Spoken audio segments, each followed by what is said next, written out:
No dia 24 de dezembro de 2023, no tranquilo e histórico subúrbio de Llandaff, em Cardiff, País de Gales, ocorreu uma tragédia que destruiria várias famílias e levantaria questões profundas sobre doença mental, amizade e as terríveis consequências quando sinais de alerta são ignorados. Esta é a história de William Bush, um jovem com tudo pelo que viver, e de Dylan Thomas, o amigo de infância que lhe tirou a vida num ataque de brutalidade chocante. Este caso não é sobre o famoso poeta galês Dylan Thomas, que morreu em 1953. É sobre outro Dylan Thomas, um jovem nascido no dia 30 de junho de 2000, que se tornaria conhecido no mundo sob as circunstâncias mais trágicas. O que torna este caso particularmente angustiante é que envolve dois melhores amigos, jovens que se conheciam desde os 13 anos, que partilhavam uma casa, partilhavam as suas vidas, até o momento em que um matou o outro. William Bush, conhecido pelos amigos e família como Will, tinha 23 anos quando morreu. Para compreender a magnitude do que foi perdido, devemos primeiro entender quem ele era. Will foi descrito por aqueles que o conheciam como compassivo, amoroso, espirituoso e vibrante. Era o tipo de pessoa que podia iluminar uma sala com o que a sua irmã chamava o seu sorriso maroto e o seu humor aguçado. Will era um atleta talentoso, um golfista apaixonado que tinha jogado pelo seu país.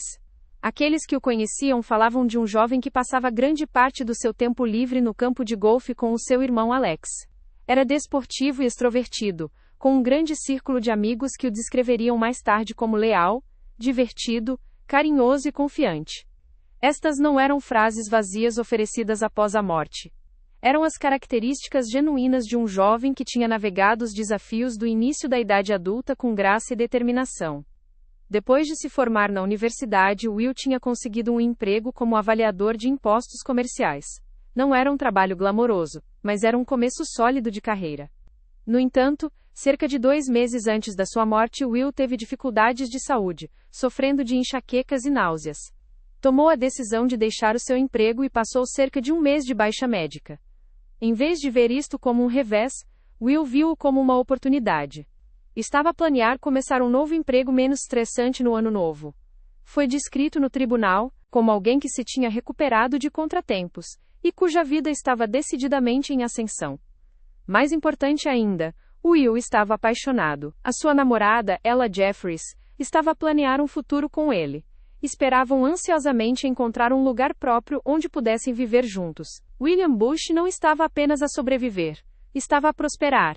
Tinha planos, sonhos e um futuro promissor pela frente. Na véspera de Natal de 2023, Will estava a preparar-se para regressar à casa da família em Brecon para passar as férias com os seus pais, John e Sharon, a sua irmã Catherine e o seu irmão Alex. Deveria ser uma reunião alegre. Em vez disso, tornou-se o dia que mudaria para sempre a compreensão da família Bush do que significa realmente a perda. Dylan Thomas vinha de um contexto muito diferente. Era o neto de Sir Stanley Thomas, um magnata empresarial galês, cujo império incluía Peter's Savoury Products, a empresa por trás de Peter's Pies. A fortuna da família Thomas foi estimada em aproximadamente 230 milhões de libras. Dylan era, por direito de nascimento, herdeiro de uma fortuna considerável. No entanto, como o julgamento revelaria mais tarde, a riqueza material não se traduzia em segurança emocional ou estabilidade mental. A infância de Dylan foi marcada pela separação dos seus pais quando era jovem. Houve acusações de violência doméstica no início da sua vida. O testemunho no tribunal revelou que o relacionamento de Dylan com alguns membros da sua família foi caracterizado como distante. O seu pai dividia o seu tempo entre Jersey e Dubai. A sua mãe vivia em Sussex. As notas de um oficial de ligação policial sugeriam que Dylan se sentia abandonado pela maior parte da sua família, embora esta caracterização tenha sido contestada durante o julgamento. Dylan foi descrito como um jovem tranquilo e reservado, imaturo para a sua idade. A sua avó, Sharon Burton, que desempenharia um papel involuntário na tragédia por vir, descrevia-o como calmo, nunca barulhento ou confrontacional. Disse que nunca o tinha conhecido violento. Para o mundo exterior, Dylan parecia ser um jovem inofensivo de um ambiente privilegiado. Mas sob esta superfície, algo estava profundamente errado.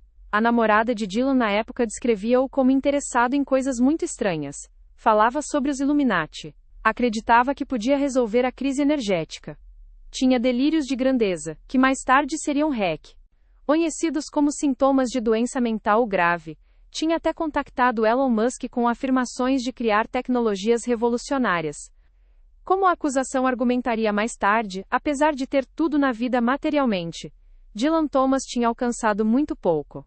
Enquanto William Bush, vindo de meios mais modestos, tinha alcançado grande sucesso na sua vida pessoal e estava a construir um futuro, a vida de Dylan foi caracterizada como estando em espiral descendente. Os dois jovens eram amigos há aproximadamente 13 anos, tendo se conhecido no Christ College Brecon, um internato privado e escola diurna no centro do país de Gales. A escola cobra aproximadamente 13 mil libras por ano em mensalidades. Era um ambiente de privilégio, onde amizades para toda a vida deveriam ser forjadas. A partir de aproximadamente setembro de 2021, depois de Will ter terminado a universidade, os dois amigos mudaram-se juntos para uma casa chamada Chai Matthew, na Chapel Street em Land Af, Cardiff. A casa era propriedade dos avós de Dylan. Durante mais de 2 anos viveram como colegas de casa, navegando os desafios e a camaradagem de jovens a começar a sua vida adulta. O arranjo parecia funcionar. Quando Will estava empregado, pagava a renda a Dylan. Quando Will perdeu o emprego devido aos seus problemas de saúde, Dylan dispensou a exigência da renda. Will ajudava frequentemente Dylan, assumindo grande parte da responsabilidade de cuidar do cão de Dylan, Bruce. A superfície parecia ser uma amizade mutuamente solidária. Mas como ela Jeffries testemunharia mais tarde, havia correntes perturbadoras. Dylan tinha feito comentários inquietantes que revelavam uma reviravolta sombria no seu pensamento. Em novembro de 2023, apenas algumas semanas antes do assassinato, ocorreu um incidente que deveria ter servido como bandeira vermelha. Dylan Thomas tentou invadir o Palácio de Buckingham, tentou escalar uma vedação de 14 pés de altura fora da residência real. Quando foi apreendido pela polícia, disse aos agentes que estava à procura de campos de energia entre o palácio e a Agulha de Cleópatra, um obelisco no centro de Londres. Foi derrubado por um agente. Depois de ser detido, disse-lhes: "Já estou aqui, então podem muito bem mostrar-me os arredores." Este não era o comportamento de uma pessoa racional. Este era um jovem a experimentar o que mais tarde seria identificado como delírios psicóticos. Foi preso por este incidente, mas foi libertado. Olhando para trás, este foi um momento em que uma intervenção poderia ter prevenido a tragédia por vir. O Dr. Pancho Xavier, um psiquiatra forense consultor no Hospital de Alta Segurança de Ashworth que examinaria Dylan mais tarde, testemunhou que este incidente no Palácio de Buckingham era um sinal claro de psicose. Afirmou que a explicação que Dylan deu, que estava a explorar o campo de energia, deveria ter suscitado mais perguntas e uma avaliação de saúde mental. O facto de Dylan ser articulado e bem vestido pode ter levado as autoridades a subestimar a gravidade da sua condição. O Dr. Xavier notou que superficialmente alguém na fase aguda de uma doença psicótica pode parecer bastante plausível, e é necessário um interrogatório focado para revelar o verdadeiro diagnóstico. Ainda mais arrepiante foi um incidente que ocorreu em outubro ou novembro de 2023.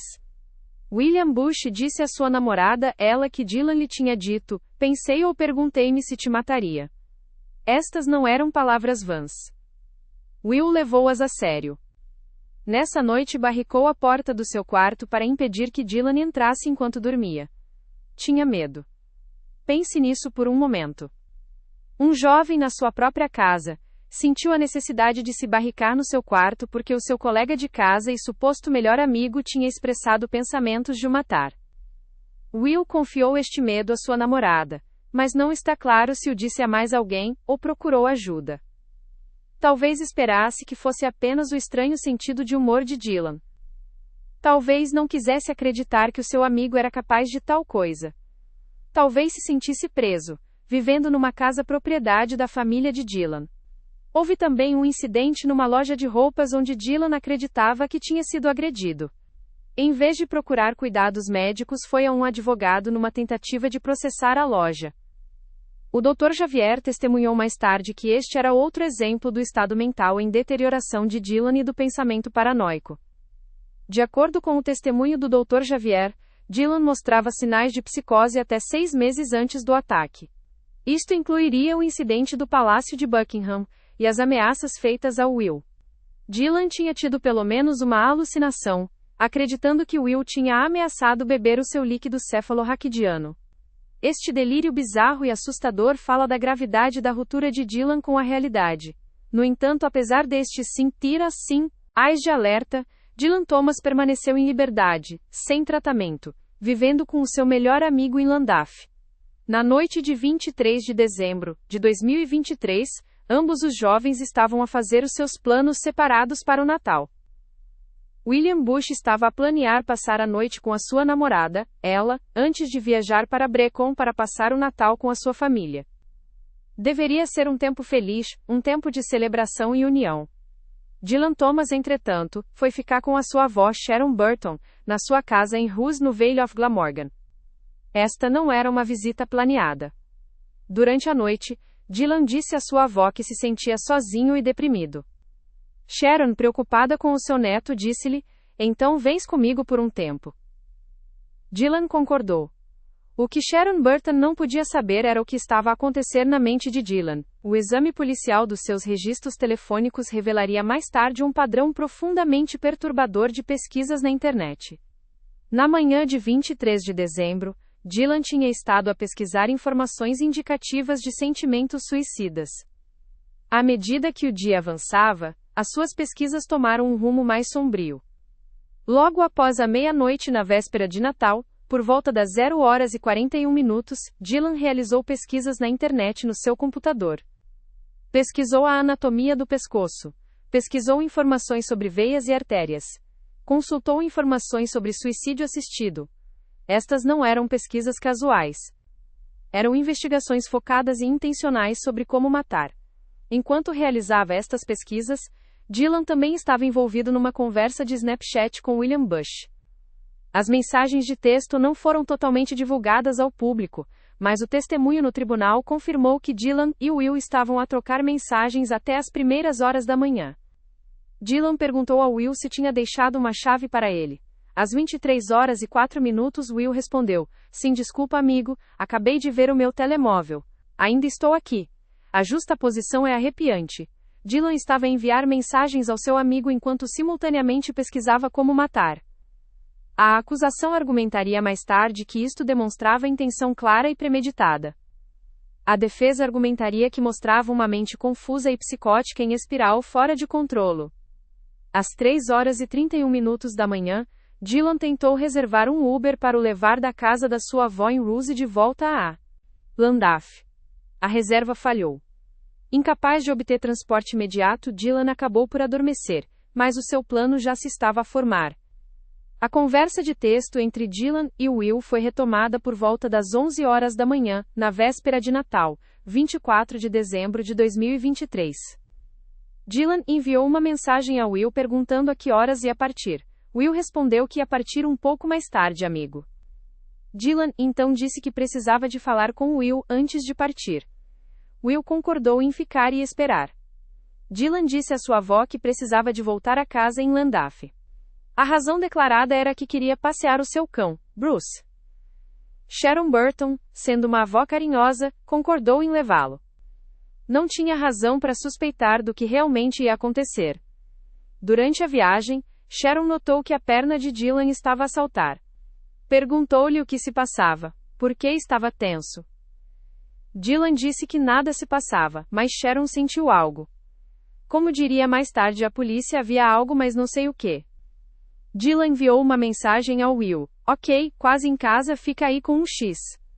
Essa simples mensagem, terminando com um X por um beijo, seria a última mensagem de texto que William Bush receberia do seu amigo. Às 10h41, o carro de Sharon Burton chegou à frente de Ty Matthew, na Chapel Street em Llandaff. Dylan disse à sua avó para esperar no carro. Apenas entraria rapidamente para verificar o cão. Sharon estacionou do lado de fora e esperou, sem ter ideia de que o seu neto estava prestes a cometer um assassinato. O que aconteceu dentro daquela casa na Chapel Street foi reconstruído através de provas forenses, testemunho de testemunhas, e os relatos daqueles que ouviram os gritos. Dylan Thomas entrou na casa portando uma faca de cozinha. Subiu ao quarto de Will. O ataque começou ali. Dylan esfaqueou William Bush várias vezes no quarto. Will, percebendo o perigo mortal em que se encontrava, tentou fugir. Correu do seu quarto descendo as escadas da casa de 3 andares. Dylan perseguiu-o. O assalto continuou enquanto Will tentava desesperadamente escapar, sair da casa ou obter ajuda. Os vizinhos na Chapel Street, ocupados com os seus preparativos de véspera de Natal, ouviram sons que nunca esqueceriam. Múltiplas testemunhas descreveram ter ouvido gritos de horror. Estes não eram gritos comuns.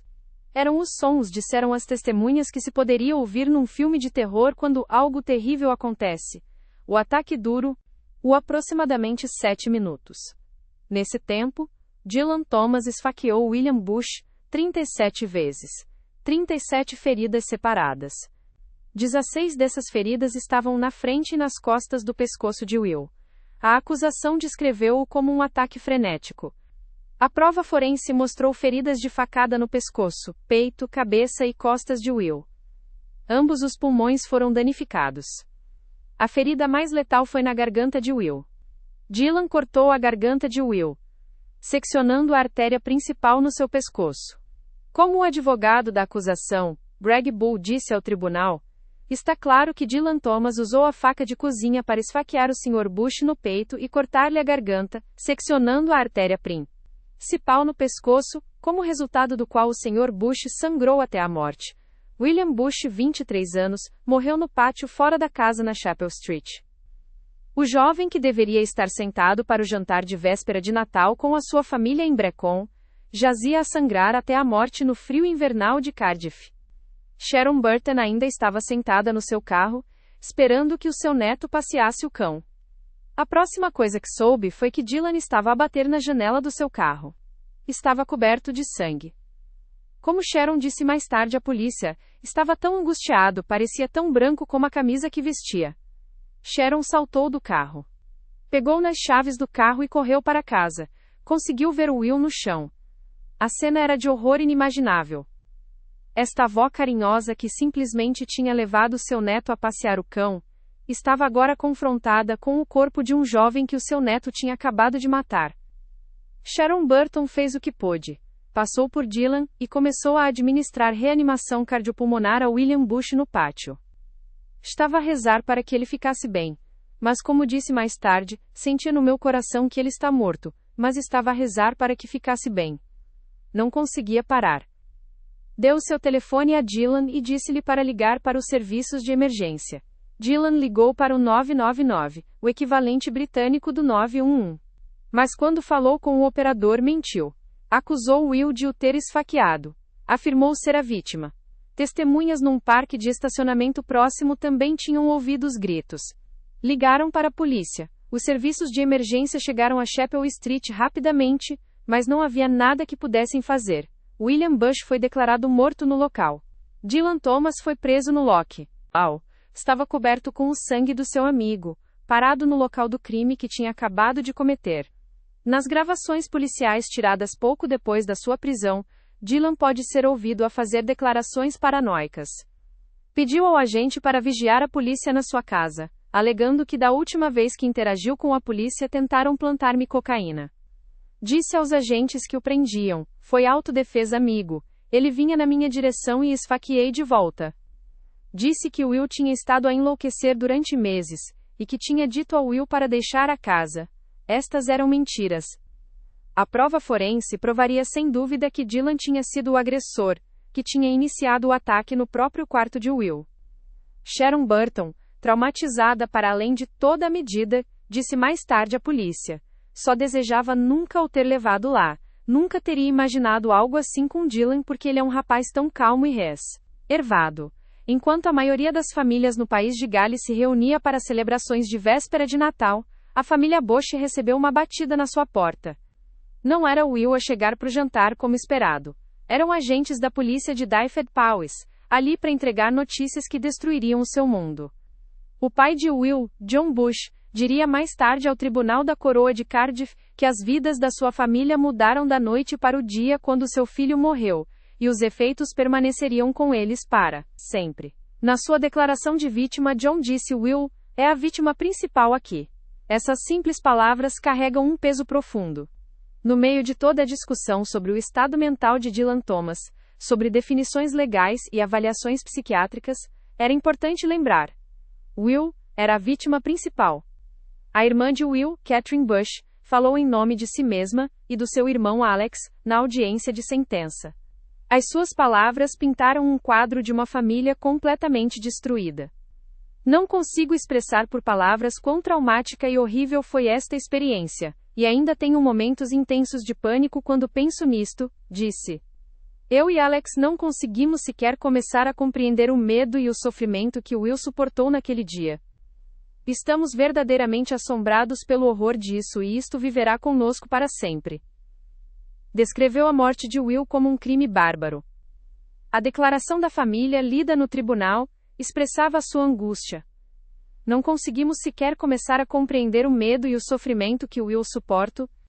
Sprayam na véspera de Natal do ano passado, e teremos de viver com a dor, o luto, a raiva e a tristeza pelo resto das nossas vidas.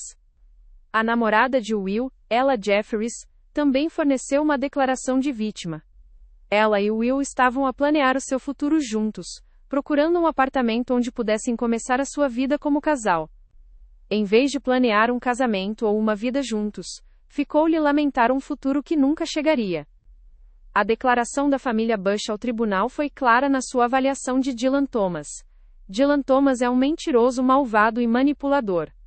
Durante todo este processo não vimos qualquer evidência de remorso ou de assumir responsabilidade pelas suas ações naquele dia. Só podemos esperar que nunca seja libertado de volta à comunidade. A família achou o processo legal incrivelmente angustiante.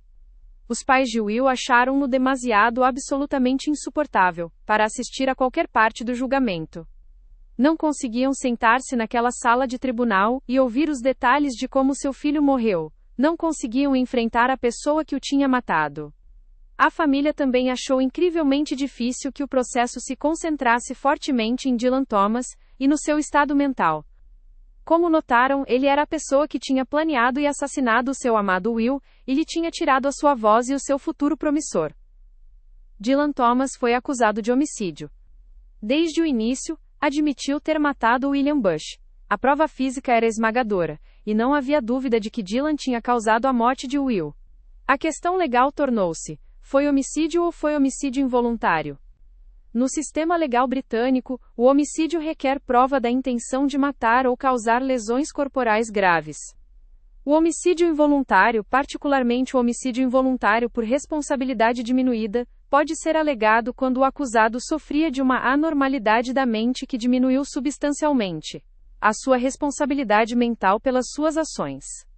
Dylan Thomas declarou-se culpado de homicídio involuntário por motivos de responsabilidade diminuída. Negou o homicídio.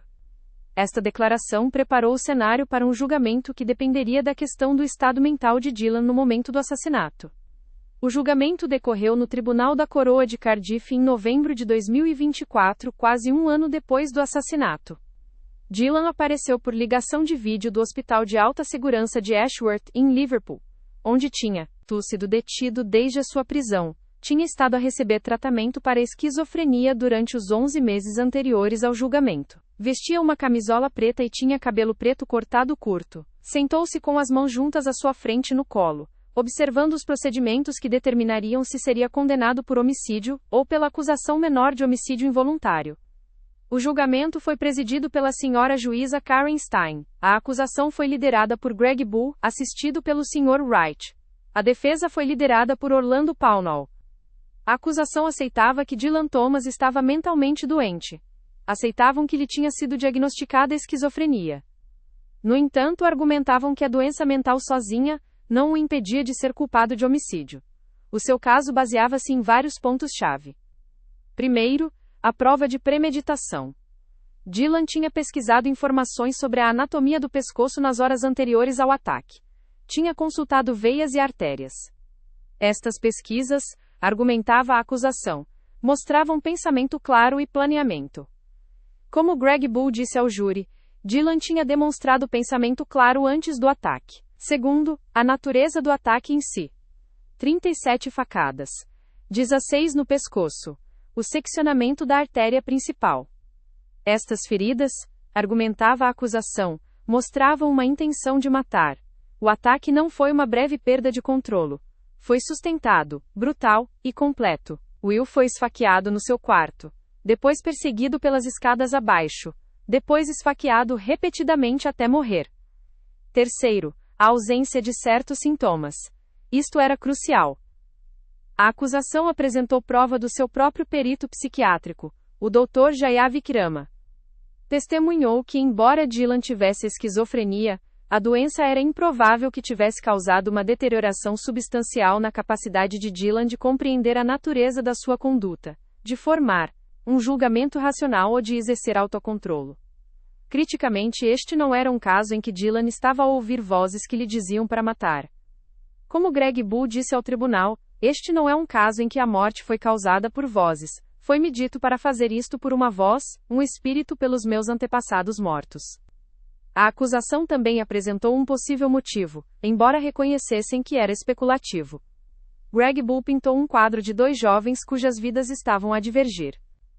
Apesar de ter tudo na vida, Dylan Thomas tinha alcançado muito pouco. The Red do Casta 1, disse ao júri. Enquanto, por outro lado, o Sr. Bush, vindo de muito pouco, tinha alcançado grande sucesso na sua vida pessoal. Tudo na sua vida estava em ascensão enquanto poderia ter sido percebido no caso de Dylan Thomas, a vida estava em espiral descendente. Poderia ter havido sentimentos de solidão ou ressentimento. A defesa tinha questionado se o gatilho poderiam ter sido os planos de Will de se mudar e encontrar um apartamento com a sua namorada ela.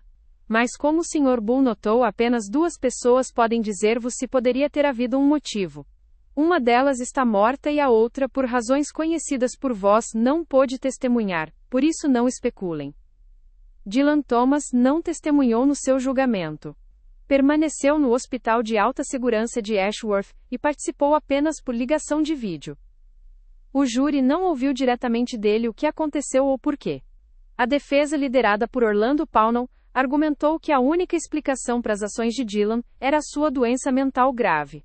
A sua testemunha-chave foi o Dr. Panchu Xavier, o psiquiatra forense e consultor no Hospital de Ashworth, que tinha tratado Dylan. O Dr. Xavier testemunhou que Dylan tinha experimentado um episódio psicótico durante o ataque e tinha mostrado sinais de psicose até 6 meses antes do evento.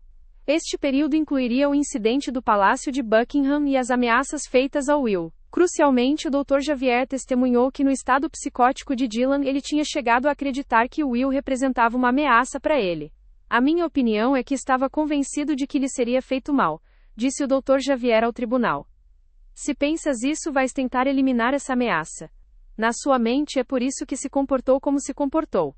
Sentia-se ameaçado pelo seu melhor amigo, e é por isso que reagiu como reagiu. A defesa argumentou que havia uma gama de sinais que demonstravam psicose.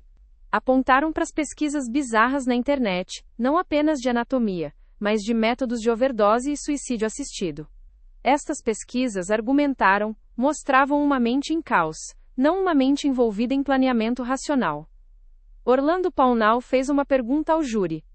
Por que razão um jovem inofensivo levaria a sua avó ao seu endereço com a intenção de massacrar o seu melhor amigo?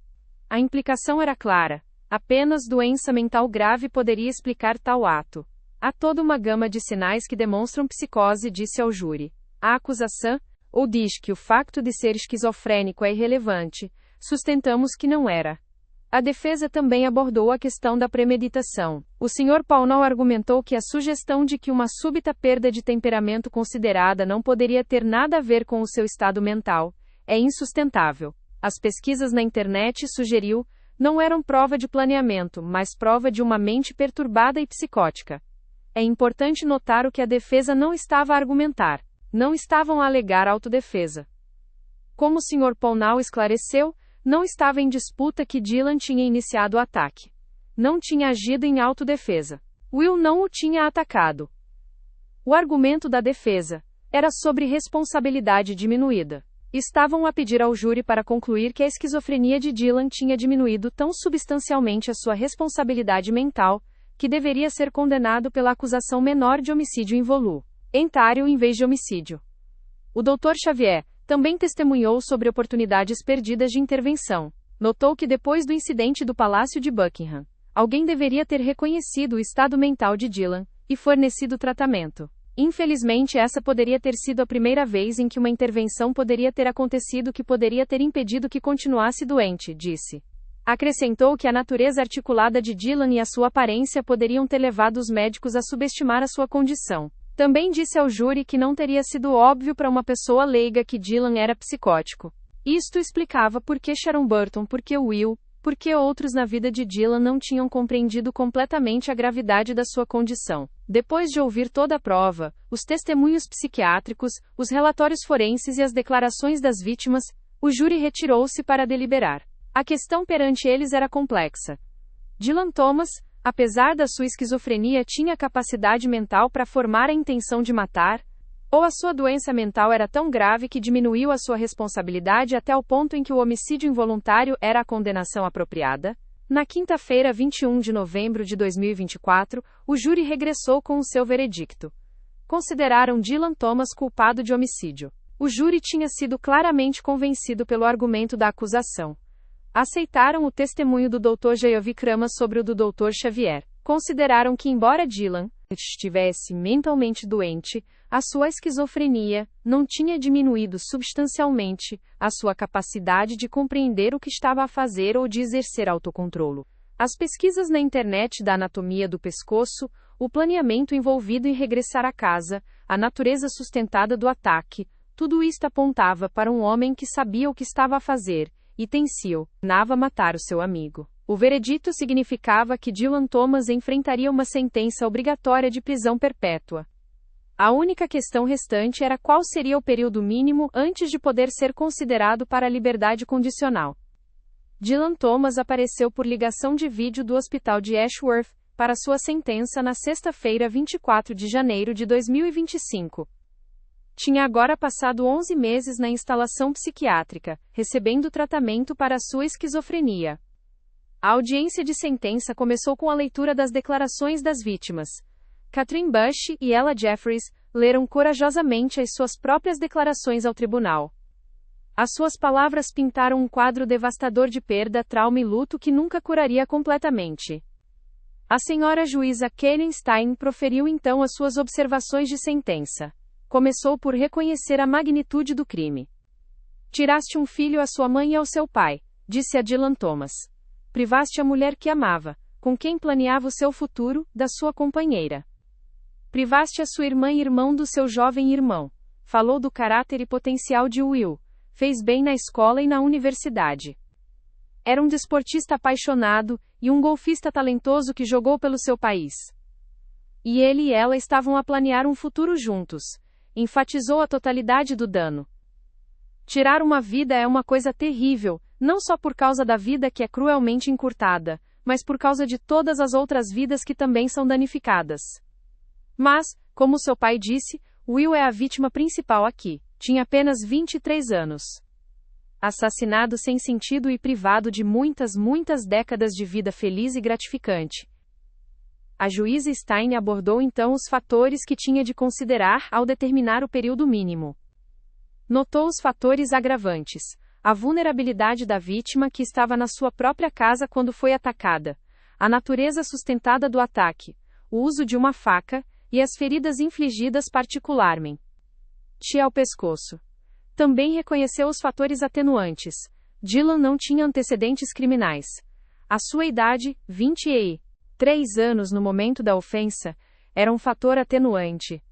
Mais significativamente abordou a sua condição de saúde mental. A juíza Stein explicou que tinha ouvido prova de 2 psiquiatras. O Dr. Xavier tinha testemunhado que os 4 critérios para responsabilidade diminuída foram cumpridos. No entanto, a opinião do Dr. Jaya Vikrama era que os últimos 2 critérios não foram cumpridos. A sua prova era que a esquizofrenia de Dylan era improvável que tivesse causado uma deterioração substancial na sua capacidade de compreender a natureza da sua conduta, de formar um julgamento racional, ou de exercer autocontrolo, e não conseguiu concluir que fornecesse uma explicação clara para sua conduta. É claro que o júri preferiu a prova do Dr. Jaya Vikrama, disse a juíza Stein. No entanto, ela deu a Dylan algum crédito pela sua condição de saúde mental ao determinar a sentença. Também notou que, embora a família e amigos de Dylan não estivessem na melhor posição para apreciar que estava a sofrer de uma perturbação de saúde mental, este facto não reduziu mais o período mínimo. Um dia. Depois de pesar todos os fatores agravantes e atenuantes, a juíza Stein proferiu a sentença. Disse a Dylan Thomas para se levantar. Dylan Thomas, pelo homicídio de William Bush, condeno-te à prisão perpétua. Tendo em conta todas as circunstâncias relevantes e os fatores agravantes e atenuantes que expus, o período mínimo que imponho é de 17 anos e 337 dias de prisão. Esse é um período mínimo de 19 anos de prisão menos os 393 dias que passaste em custódia preventiva pendente do julgamento. Disse então simplesmente: Senhor Thomas, vai agora começar a sua sentença. Dylan Thomas, 24 anos, foi levado para começar uma sentença de prisão perpétua. Cumprirá um mínimo de 19 anos antes de poder sequer ser considerado para a liberdade condicional. Dada a natureza do seu crime e os seus problemas de saúde mental contínuos, é possível que nunca seja libertado. Após a sentença, a família Bush emitiu uma declaração. Expressaram alívio pelo veredicto e pela sentença. Como família, estamos aliviados por ouvir o veredicto de homicídio hoje, disseram. Agradeceram à polícia, ao serviço de acusação da coroa, e aos advogados da acusação pelo seu trabalho e apoio durante os 11 meses desde a morte de Will. Mas a sua declaração também deixou claro que nenhuma sentença poderia realmente trazer justiça pelo que tinham perdido. Embora reconheçamos que a sentença de Dylan Thomas de prisão perpétua com um mínimo de 19 anos de prisão não trará William de volta, esperamos que este resultado vá de alguma forma permitir que a família lamente e ajude de alguma forma com a sua dor. A detetive Joanne Harris, a agente do caso, também emitiu uma declaração. William Bush era um filho, irmão e namorado muito amado com um futuro promissor à frente, que incluía mudar-se com a sua namorada e começar um novo emprego.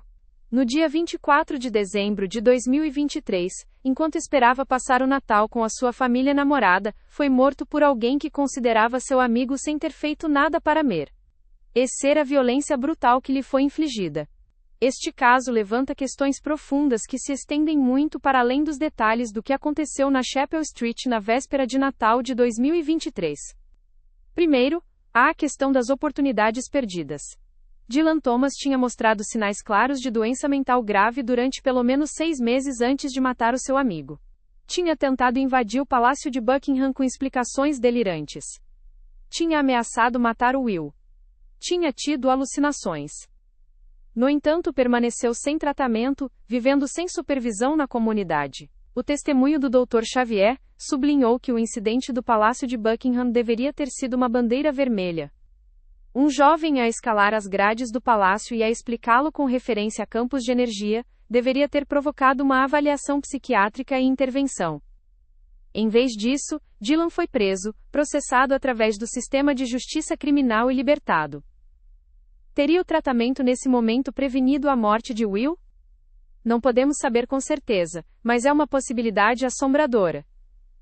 Segundo, há a questão de como equilibramos a doença mental com a responsabilidade criminal. O júri, neste caso, decidiu que Dylan Thomas era culpado de homicídio apesar da sua esquizofrenia.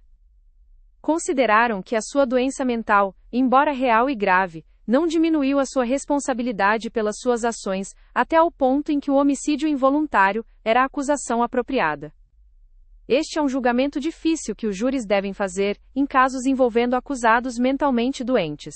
Alguns podem discordar do veredicto do júri. Podem sentir que qualquer pessoa que sofra de psicose tão grave não pode realmente ser considerada totalmente responsável pelas suas ações. Outros concordarão com o veredito, notando que Dylan mostrou planeamento, que sabia que o que estava a fazer estava errado, como demonstram as suas mentiras à polícia depois, e que a doença mental N1 anula automaticamente a responsabilidade criminal. A lei tenta encontrar um equilíbrio, reconhece que algumas doenças mentais podem diminuir substancialmente a responsabilidade mental de uma pessoa. É por isso que existe a defesa de responsabilidade diminuída. Mas também reconhece que muitas pessoas com doença mental, mesmo doença mental grave, retêm a capacidade de compreender as suas ações e tomar decisões. A questão é sempre, neste caso específico com este acusado específico, neste momento específico, O seu estado mental era tal que não podiam formar a intenção requerida para homicídio? No caso de Dylan Thomas, o júri respondeu que não. Consideraram que, apesar da sua esquizofrenia, podia e tinha formado a intenção de matar William Bush. Terceiro, há a questão mais ampla dos serviços e apoio de saúde mental. O Dr. Xavier testemunhou sobre como a natureza articulada de Dylan e a sua aparência poderiam ter levado os médicos a perder a gravidade da sua condição. Isto fala de um problema maior nos cuidados de saúde mental. A doença mental grave nem sempre se parece como esperamos. Um jovem de um ambiente abastado, bem vestido e bem falado, ainda pode estar profundamente doente. Há também a triste realidade de que a família de Dylan, embora materialmente rica, estava emocionalmente distante. Segundo múltiplos relatos, Dylan sentia-se abandonado pela sua família, estava sozinho e isolado, com Will como essencialmente o seu único amigo verdadeiro. Esta combinação de doença mental, isolamento e falta de apoio familiar, criou uma situação perigosa. O assassinato de William Bush enviou ondas de choque através da comunidade de Llandaff. Este é um subúrbio histórico e tranquilo de Cardiff, lar da famosa Catedral de Llandaff. Não é um lugar onde as pessoas esperam ouvir gritos de horror numa manhã de véspera de Natal.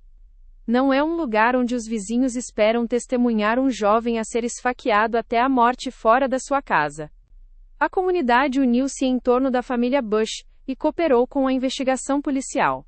A detetive Harris agradeceu especificamente à comunidade de Llandaff pelo seu apoio. Mas o trauma de tal evento espalha-se para fora. As testemunhas que ouviram os gritos de Will carregarão essa memória. Os primeiros socorristas que tentaram salvá-lo carregarão essa memória. Sharon Burton, que tentou realizar reanimação cardiopulmonar num jovem que o seu próprio neto tinha acabado de matar, carregará esse trauma pelo resto da sua vida.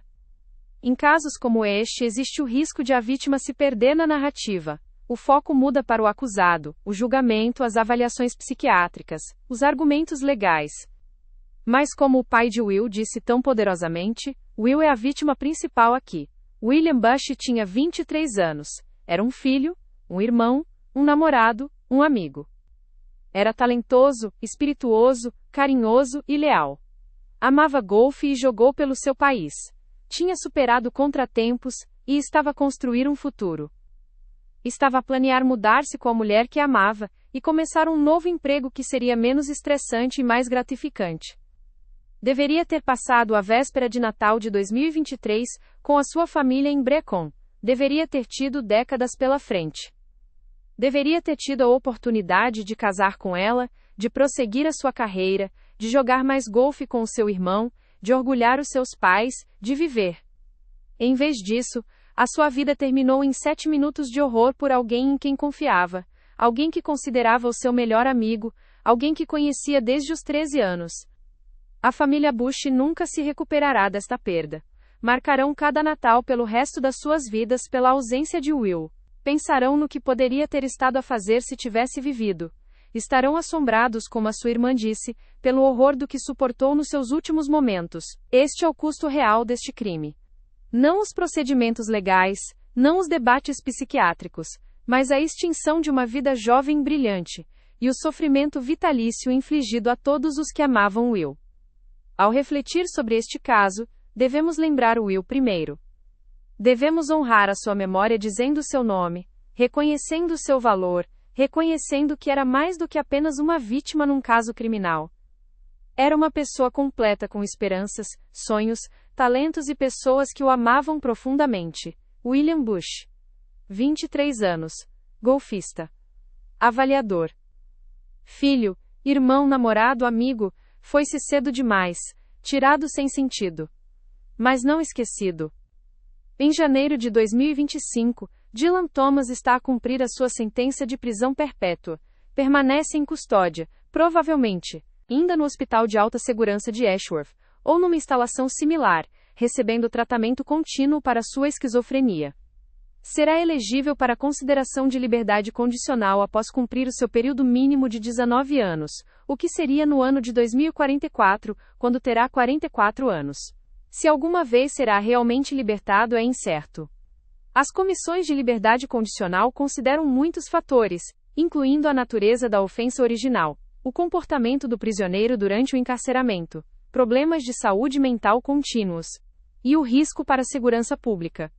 Dado que Dylan matou seu melhor amigo num ataque não provocado e não mostrou remorso, e dados os seus graves problemas de saúde mental contínuos, a libertação pode nunca ser considerada apropriada. A família Bush continua a lamentar. Pediram privacidade enquanto tentam reconstruir as suas vidas sem Will. O trauma deste caso estará com eles para sempre. A comunidade mais ampla foi deixada para processar esta tragédia e fazer perguntas difíceis sobre saúde mental, amizade, sinais de alerta, e como tais horrores poderiam ser prevenidos no futuro. Uma coisa é certa: o nome de William Bush merece ser lembrado não principalmente como vítima num caso de homicídio, mas como o jovem vibrante, talentoso e amoroso que era. A sua vida importava. A sua perda é profunda, e a sua memória deve ser honrada. O caso de Dylan Thomas e William Bush é uma tragédia no sentido mais verdadeiro da palavra. Envolve a perda de uma vida jovem promissora, a destruição de múltiplas famílias e questões sobre doença mental, responsabilidade e se isto poderia ter sido prevenido. Não há respostas fáceis. A doença mental é complexa.